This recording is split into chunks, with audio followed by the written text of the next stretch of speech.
Magnetic effect of steady current. सबसे पहले first two lines जो हैं उसमें हमने ये बताना है कि एम्पियर पहला साइंटिस्ट था जिसने सबसे पहले ये डिस्कवर किया था कि जब करंट किसी कंडक्टर के अंदर से गुजरता है, किसी वायर के अंदर से करंट गुजरता है, तो उसके इर्द गिर्द जो है वो मैग्नेटिक फील्ड प्रोड्यूस हो जाती है। तो सबसे पहले ये बात जो मालूम की थी वो एम्पियर ने की थी। उसके बाद वी टेक अ स्ट्रेट से लेके नेक्स्ट पेज तक अप टू फिगर 15.1b, यहाँ तक जो है हमारे पास हेडिंग आएगी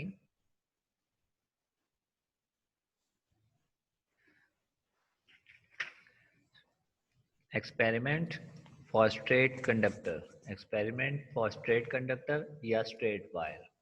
इसमें ये दो डायग्राम्स भी आनी है नीचे, ए और बी डायग्राम। और इसी डायग्राम को बेसिकली हमने एक्सप्लेन करना है कि फर्स्ट किया हमारे पास जो है एक स्ट्रेट वायर है, जैसा कि आप ये देख सकते हैं ब्लू कलर की एक वायर स्ट्रेट नज़र आ रही है। इस वायर को जो है वो हमने किसी कार्डबोर्ड के अंदर से गुजार दिया है। कार्डबोर्ड में हमने होल किया और उसके अंदर से हमने गुजार दिया, और इस स्ट्रेट वायर के दोनों एंड्स को कॉपर वायर की मदद से किसी बैटरी के साथ ज्वाइन कर दिया हमने। के का मतलब स्विच भी हमने लगा दिया, की है ये स्विच है, ऑन ऑफ कर सकता है हमारे पास। तो इस तरह की हमने सबसे पहले अरेंजमेंट की। और ये कार्डबोर्ड जो है ये हॉरिजेंटली है और वर्टिकली इसके अंदर जो हमने सुराख किया हुआ है, और इसके अंदर से हमने वर्टिकली जो है वायर जो है वो हमने गुजार दी है। अब जैसे ही हम स्विच ऑन करेंगे तो इस वायर के इर्द गिर्द मैग्नेटिक फील्ड प्रोड्यूस होगी, और इसको चेक करने के लिए हम दो तरीके इस्तेमाल कर सकते हैं। पहला तरीका ये है कि अगर छोटे छोटे आयरन पीसेस लें, आयरन फिलिंग्स लें, और उनको हम इसके ऊपर स्प्रिंकल कर दें, फेंक दें, तो हम देखेंगे कि वो खुद ब खुद एक दूसरे को कंसेंट्रिक सर्कल की फॉर्म में अरेंज कर लेंगी। तो हमें ऐसे नज़र आएगा कि बहुत से सर्कल हमें दिखाई दे रहे होंगे और वो सारे के सारे सर्कल्स का सेंटर एक ही होगा। तो इनका इस तरीके से अरेंज कर लेना हमें बताता है कि यहाँ पे कोई मैग्नेटिक इफेक्ट था जिसकी वजह से ये अपने आप को अरेंज कर रहे हैं, और उस मैग्नेटिक फील्ड की कोई डायरेक्शन है जिसकी वजह से ये कंसेंट्रिक सर्कल फॉर्म में आ जाते हैं।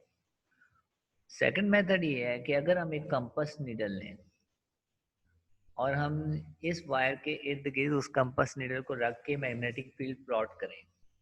कंपास नीडल जो है बेसिकली एक फ्रीली मूविंग नीडल ही होती है, जो कि एक छोटी सी डिब्बी के अंदर बंद होती है, और ये नीडल जो है ये मैग्नेट की बनी होती है। इसका अपना नॉर्थ और साउथ पोल भी होता है।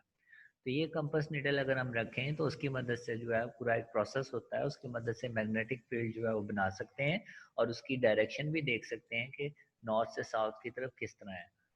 तो हमने यहाँ पे ये बताना है कि कंपास नीडल से जब हम इसकी मैग्नेटिक फील्ड ड्रॉ करते हैं तो वो कंसेंट्रिक सर्कल्स की फॉर्म में होती है, जैसा कि आपको डायग्राम में नजर आ रहा है। ये सर्कल्स बनाए गए हैं यहाँ पे सर्कल आपको दिखाई दे रहे हैं। तो ये कंपास नीडल की मदद से ड्रॉ किए गए हैं, उसकी डायरेक्शन भी शो की गई है।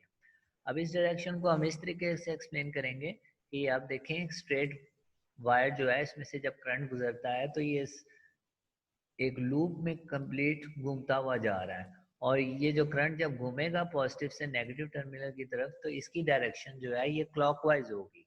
और फील्ड की डायरेक्शन देखें तो इस वक्त आपको क्लॉकवाइज नजर आ रही है। तो हमने यही बताना है कि जब करंट की डायरेक्शन जो होती है क्लॉकवाइज होती है तो उस वक्त जो फील्ड बनती है उसकी डायरेक्शन भी क्लॉकवाइज ही होती है। ये देख सकते हैं ये घड़ी की तरफ घूमते हुए जा रहे हैं हमारे पास मैग्नेटिक फील्ड की डायरेक्शन के एरो। इसी तरह हमने फर्दर ये बताना है कि अगर हम करंट की डायरेक्शन जो है वो रिवर्स कर दें, उल्टा दें, एंटी क्लॉकवाइज कर दें, तो ऐसी सूरत में जो मैग्नेटिक फील्ड हमारे पास हासिल होती है जो कि कंपास नीडल से प्लॉट करते हैं तो वो भी एंटी क्लॉकवाइज होती है। तो करंट अगर एंटी क्लॉकवाइज डायरेक्शन में मूव कर रहा हो तो ऐसी सूरत में मैग्नेटिक फील्ड जो है वो भी हमारे पास एंटी क्लॉकवाइज ही हासिल होती है। और ये ए और बी डायग्राम जो है ये इसके साथ हमने ड्रॉ करने हैं,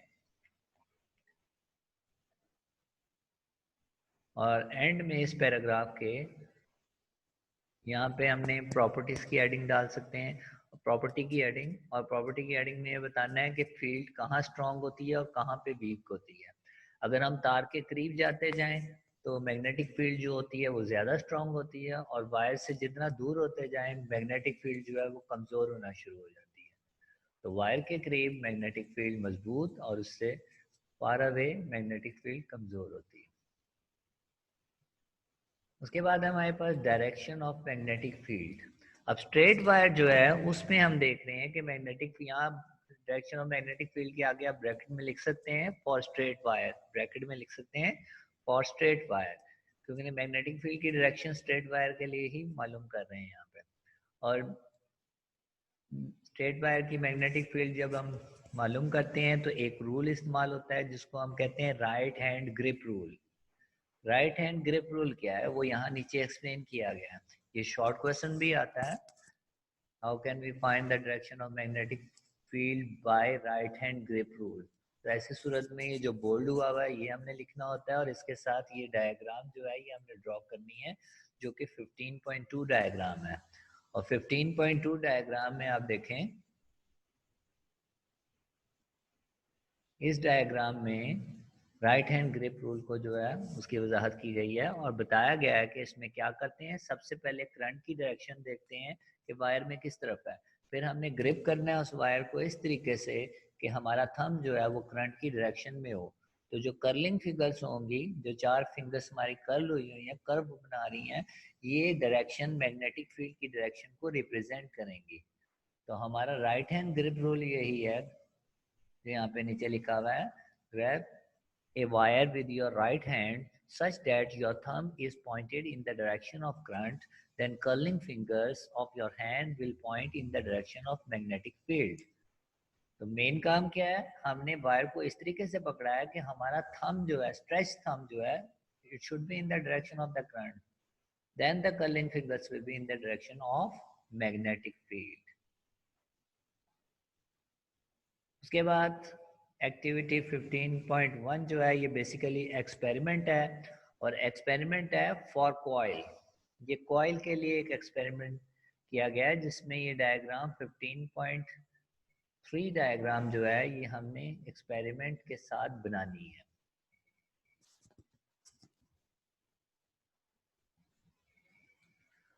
और एक्सपेरिमेंट जो है वो आप गौर से देखें, ये जो डायग्राम है इसी को एक्सप्लेन करना है कि हमारे पास एक कार्डबोर्ड है, उसको हॉरिजेंटली हमने किसी जगह पे रखा हुआ है, और उसके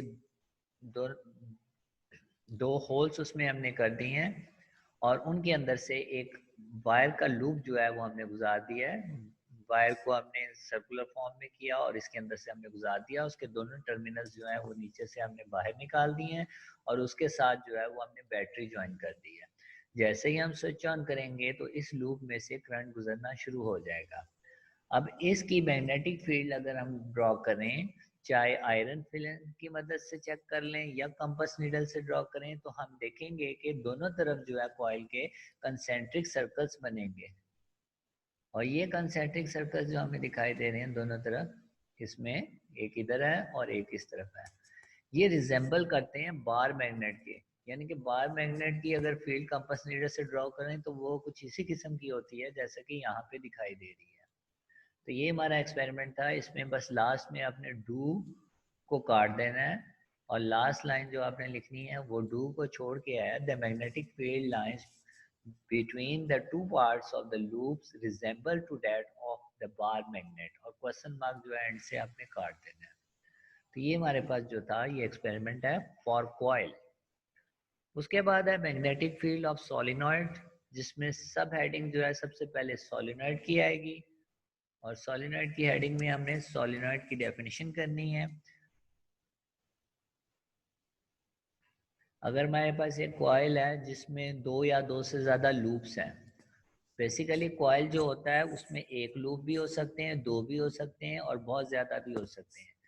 कॉइल जो होता है बस एक वायर को घुमा देने को कॉइल कहते हैं, चाहे 2 दफ़ा या 3 दफ़ा या 10 दफ़ा घुमाते जाएं उसको। तो एक लूप अगर हम बनाते हैं कॉइल की तो वो कॉइल है लेकिन सॉलिनॉइड नहीं है। लेकिन अगर कॉइल की 2 लूप्स बनाते हैं तो वो कॉइल भी है और सॉलिनॉइड भी है, या 2 से ज़्यादा भी बनाते हैं तो वो हमारे पास कॉइल भी है और सॉलिनॉइड भी है। इसलिए सॉलिनॉइड की डेफिनेशन है, A coil of wire consisting of many loops is called a solenoid. अगर solenoid की definition आए तो इसके साथ ये आपने डायग्राम बनानी है जो सामने नजर आ रही है 15.4. ये solenoid ड्रॉ किया गया है. उसके बाद इलेक्ट्रिक करंट से लेके नेक्स्ट पेज में मैग्नेट तक जो है ये हमारे पास है experiment. And this is for solenoid. Obviously ऊपर मैग्नेटिक फील्ड ऑफ सोलिनॉइड है तो ये एक्सपेरिमेंट इसी का ही है. और इस एक्सपेरिमेंट में हमने बताना है कि अगर हमारे पास ये डायग्राम 15.4 को देखें, अगर हमारे पास एक सोलिनॉइड है, उसके दोनों एंड्स को हमने ज्वाइन कर दिया बैटरी के साथ और इसके अंदर से हमने करंट गुजारा, तो हम देखेंगे कि इसमें मैग्नेटिक फील्ड प्रोड्यूस होती है. और इस मैग्नेटिक फील्ड को जब हम प्लॉट करते हैं तो ये भी रिजेंबल करती है बार मैग्नेट की मैग्नेटिक फील्ड की तरह.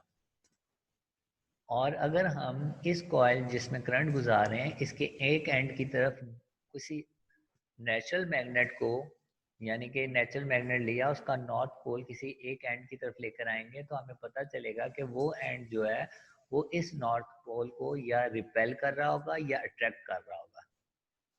तो इसका मतलब ये है कि सोलिनॉइड के अंदर से जब करंट गुजारते हैं तो उसके दोनों साइडें जो होती हैं एक नॉर्थ बन जाती है और एक साउथ बन जाती है. तो आसान लफ्जों में बार मैग्नेट की तरह ये बिहेव करता है. तो इसी को ही जेन में रखते हुए नेक्स्ट हमारे पास जो सब हेडिंग है वो है हमारे पास इलेक्ट्रोमैग्नेट. इलेक्ट्रोमैग्नेट इसी को ही कहते हैं सोलिनॉइड के अंदर से करंट गुजार दें, कॉइल के अंदर से करंट गुजार दें तो वो कॉइल एक मैग्नेटिक बिहेवियर शो करता है और ये एक टेम्पररी मैग्नेट होता है. इसी को ही हम इलेक्ट्रोमैग्नेट कहते हैं. टेम्पररी क्यों होता है? जब तक इसके अंदर करंट गुजर रहा है तो ये मैग्नेट है, करंट नहीं गुजरेगा तो ये मैग्नेटिक बिहेवियर नहीं शो करेगा. The type of temporary magnet which is created when current flows through a coil is called electromagnet. Electromagnet आए तो इसके साथ भी यही डायग्राम बनानी है जो कि हमारे पास 15.4 है. शॉर्ट क्वेश्चन सोलिनॉइड का भी आ सकता है, उसके साथ भी यही डायग्राम, और इलेक्ट्रोमैग्नेट के साथ भी 15.4. और अगर ऐसे लॉन्ग क्वेश्चन आ रहा है तो उसमें तो ये डायग्राम हमने बनानी ही है. उसके बाद है हमारे पास the direction of field for coil. इस वक्त जो है यहाँ पे हम जो डिस्कस करने लगे हैं वो हमारे पास है direction of the field for coil. Coil की फील्ड की डायरेक्शन, यानी कि हमने बताना है कि कॉइल में नॉर्थ पोल कौन सा है और साउथ पोल कौन सा है.